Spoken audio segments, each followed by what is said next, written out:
much. It was a rare 3-for-3 triangle ACC weekend. We don't have a lot of those, especially since State hasn't won a lot of games and Carolina's been meh. But I want to start at Madison Square Garden outside the league. What does Duke get out of an absolute, utter annihilation of a good Illinois team, although I don't think they were at full strength? But, man, that was a laugher. What do you get out of that other than scaring everybody else? Yeah, we like to see 180 degrees of victory here in the Triangle with all three lighting up with W's. We love it. I think, for starters, I know Illinois is without one of their better players, Morez Johnson. He was a backup at the 4 and 5 for them, best rim protector on their roster. But Duke also playing without one of its best players, Malik Brown, arguably the best defender in the country. And, they just absolutely detonate on Illinois. I would say it showed that they have the ability to go at, another, really tall team that also plays defense a certain way. I've talked about this a few different times, but the way Illinois wants to play deep drop coverage with their center, way back in the paint guarding pick and roll. And I thought Tyrese Proctor did a really nice job getting downhill on that. I thought Cooper Flagg was able to, hook up with Kaman Malawach in the pick and roll and sort of manipulate that space a few times. One of the other takeaways I would pull from it too, and this is maybe an easy place to start just without Malik. They're missing a guy at the center spot with Patrick Gongba coming off the bench, and it's no secret this guy's really good. Yeah. He's a well thought of recruit. In the spurts of play we've seen him in this season, he's been very good. But a big piece of Duke's offense when Malawach is not in the game, and so they don't quite have that the above the rim lob threat, but they like to play through the high post a lot too. And Malik Brown is such a good passer. And how many times have you seen him dime up? Yes. Deion James or Tyrese Proctor or Isaiah Evans with these cut finishes. And they started running that same stuff through Gongba quite successfully. Isaiah Evans got multiple looks off of that stuff. So just being able to have that second unit come off the bench and have guys like Gongba and Evans that you can run the offense through and for is huge. And it's look, I know Illinois, they're a little banged up. Obviously, the flu has been running through the team. Everyone go get your flu shots in the fall. Maybe do that. But this team is no slouch. This is a top 20, 25 team according to the efficiency margins. There's multiple NBA players on the roster. There's at least one first round pick with Yakachonis, but also maybe Will Riley too. And Duke just blitzed them. This game was a laugher. And I know Illinois had a tough shooting game too, but I still think Duke did enough stuff to really impact its will and showed off some of the young guys off the bench with Evans and Gongba that I think make this game light up as a real positive for them. I remember a time where Isaiah Evans wasn't going to be part of the rotation, and he has been excellent. He's not always excellent, right? It's not like you're going to get 13 points off the bench from Isaiah Evans, but with that game against Auburn earlier in the season where he hit 6 threes in the first and really won the game, he has been a threat at all times, instant offense off the bench. I think the other aspects of his game are getting better. I thought it was a good Caleb Foster game, even though a lot of it came in junk time. He knocked down, looked smooth shooting the ball, and he will be needed going forward. They're going to have him as an option, especially if you get a guy in foul trouble, that Caleb Foster becomes a big part. But Sion James has been, I saw an interview with John Shire over the weekend, and he called Sion James our point guard. I don't know that anybody expected that at the beginning of the season. They thought it was going to be Foster and Proctor, but it is Sion James. He is the point guard, and he makes it look easy getting to the basket. I don't think he's an elite finisher, but he's so strong that he certainly gets the ball up on the rim, and he's good. I think he's a good finisher, but I just think getting to the basket with the way he does it, I just think sets everything else up for their offense. Yeah, he's awesome. Sion's a pro. His play, his activity in conference play, I mean, the numbers are crazy. In just ACC play alone, 63 assists, 17 turnovers, shooting 48% on threes, 54% on twos, and 90% from the line. I mean, he's 50-40-90 with a almost 4-to-1 assist to turnover ratio. Like, he's just been awesome. His rim pressure is a big deal for them. I think coming into the season, that was one of the sort of concerns with this team, and maybe even now it's still, to an extent, it lingers some.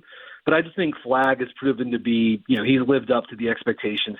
He's such a good creator. He's a good passer. He gets to the rim. He's a constant source of pressure in the paint. Malawach is like a lob guy, a pressure point on the rim. I think Proctor has shown growth. You know what I mean? But that was something that he and Foster, as productive as they had been in their prior seasons with Duke, had not shown.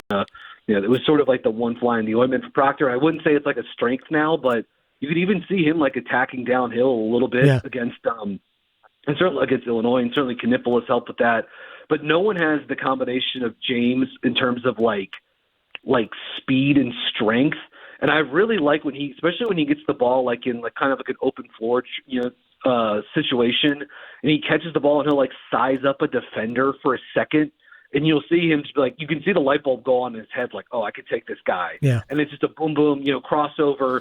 Use his shoulder to clear some space and, create contact and probably get the finish too. I mean, he's been outstanding. I don't know how many, I think I've said this probably a few other times on your show, Gold, but like some NBA team is going to get him this offseason, a smart team, a team that drafts well, your Memphis, Houston, Boston, like a team that really prioritizes like decision-making and strength on the wing. Yeah. Like James is certainly is their point guard, but like, this offense is so like decentralized from a playmaking standpoint. Like, especially when Malik Brown is in the game, like all five guys can handle the ball. You know what I mean? Yep. And obviously Cooper. I mean, Cooper is the de facto 4 for them, but he probably leads them in time of possession and usage rate, that kind of stuff too. So James absolutely is that. He is the one, but he's obviously great playing without the basketball too, and that's certainly what helps guys like Proctor and Knipple and Flagg when all of those guys are, operating on the ball. And with all the shots that don't go to Sion James, 48% from 3 in ACC play. You said 90% from the line in conference play. He gets to the line. 54% from 2. I mean, he's just an incredible player, and all the other stuff that he does is so good. I still think, and I want to move on to the Wolfpack here. I still think Duke lacks just a little bit of explosion on the wing, and I think that will be difficult for them when ball movement goes away. I go back to the State game when Duke's their ball movement wasn't good, and they had very few assists in that game. They had 28 assists at the Garden against Illinois. They had 10 guys with an assist, 8 players with at least 2. It was mind-blowing. But when the ball movement goes away and they become a one-on-one basketball team, that's where I think they lose their way offensively. I think that's what happened at Clemson. That's what happened against Kansas. That's what happened against Kentucky, and they ultimately turned the ball over late in those wins. But when they move the ball like that, it mitigates the lack of one guy on the wing who can absolutely get to the cup and finish. Let me talk about the Wolfpack. So did you have Paul McNeil starting in the game? Not starting, but like ever since they went out west, the Cal and Stanford game, I mean, that was just like, look, I love the Bay Area. That's as sad of a trip as you can have to go out to the Bay is, what NC State went through a few weeks ago. But to me, it was during that swing. I think I said this on one of the Pack Pride post-game pods, that it was just time to commit 20 minutes a game to him and say 8 to 12 minutes a half, he's playing. And that guy, he should just know that that's going to be, on the table for him, so he can sort of like be ready and feel comfortable with that role as a a shooter and a guy that probably wants some rhythm and some confidence coming into things. And that's ultimately why it was like disappointing that he only played 1 minute in that Boston College game after he picked up 2 quick fouls. But look, man, he was awesome in this game on Saturday, and it just goes to show you, like, if you're playing a defense like Wake Forest, if NC State's playing a defense like Wake Forest that's going to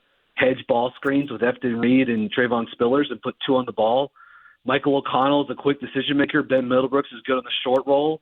And, Dontrez Styles and Paul McNeil can really shoot it, and like all of a sudden you've got the recipe to have, State's best offensive game of the season by a fair amount, I would say. Oh, there's no question. And you mentioned Styles. Styles was great.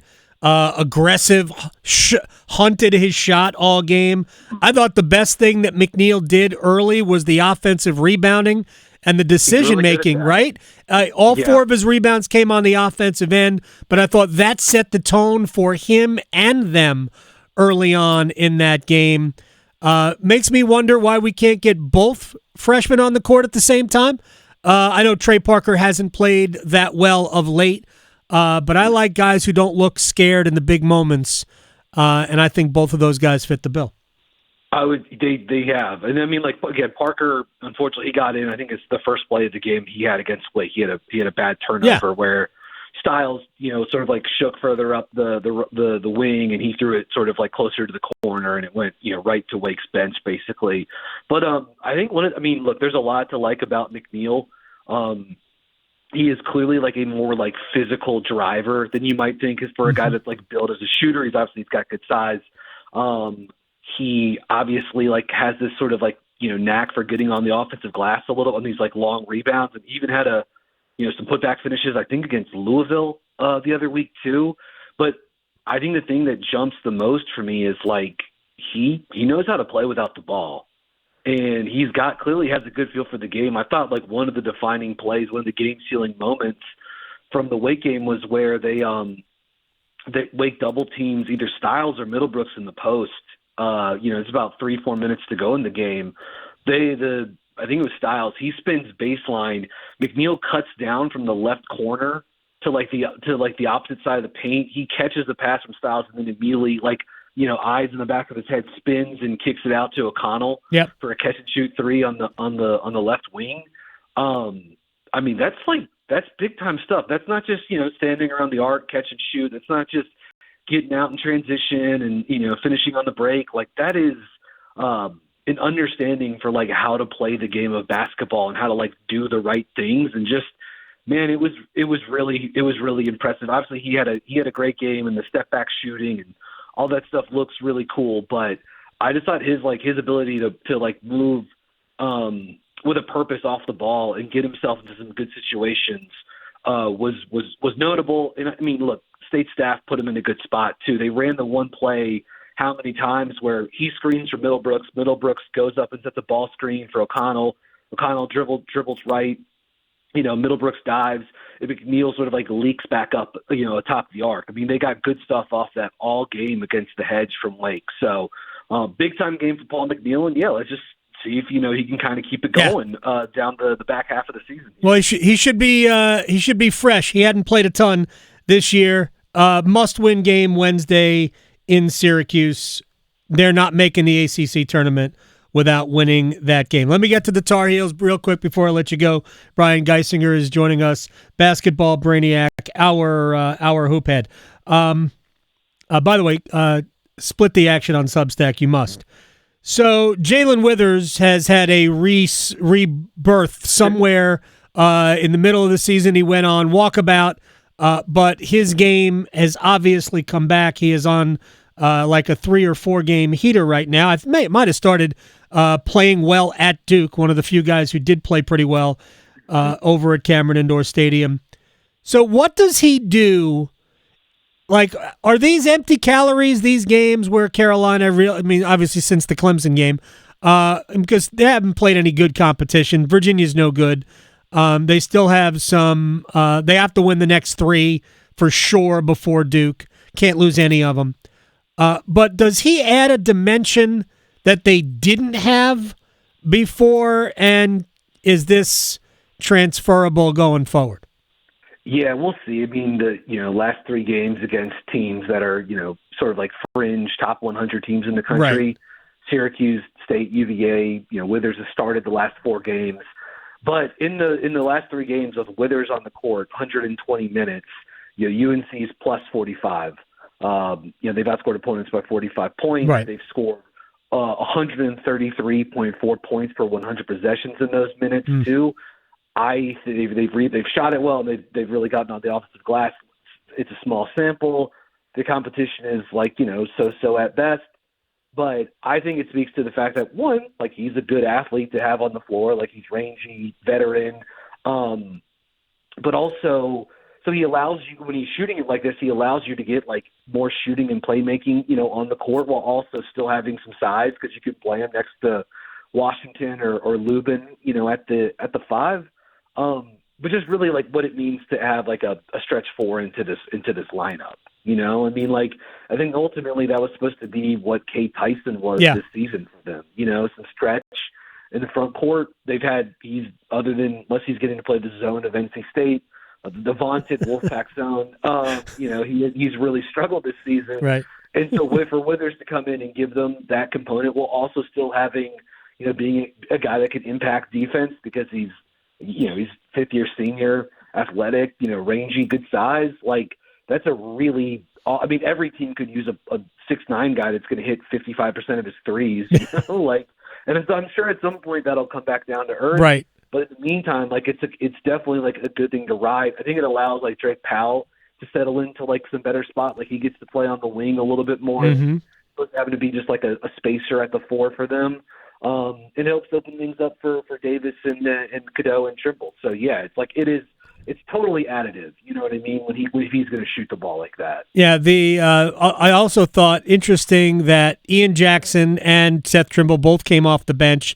Not tons of minutes for Trimble. I'd like to see Seth play more, because I think they need him defensively, especially with Cadeau and R.J. Davis really not playing great games against Virginia. Statistically speaking, the 4 games are probably better overall, but you need more.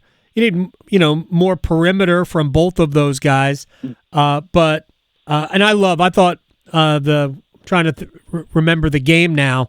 Whoever they I guess it was State. I thought Seth Trimble was the best player for Carolina against the Wolfpack. He was awesome in that game. Just the parts of his game that make him special, the athleticism, the cut finishing, the body control, the attitude, all of that stuff. Yeah, he was awesome in that game, no doubt. I'm a big Seth Trimble fan. Hopefully, Tar Heels can win the next 3, and then we have a little bit of fun coming up at the end of the regular season over in Chapel Hill against Duke. Brian Geisinger at @bgeis_bird on Twitter. Brian is also on Blue Sky. Split the Action on Substack. Get it, enjoy it, digest it, become a smarter basketball fan. Sir, talk to you next week. Yeah, you guys take care. You got it.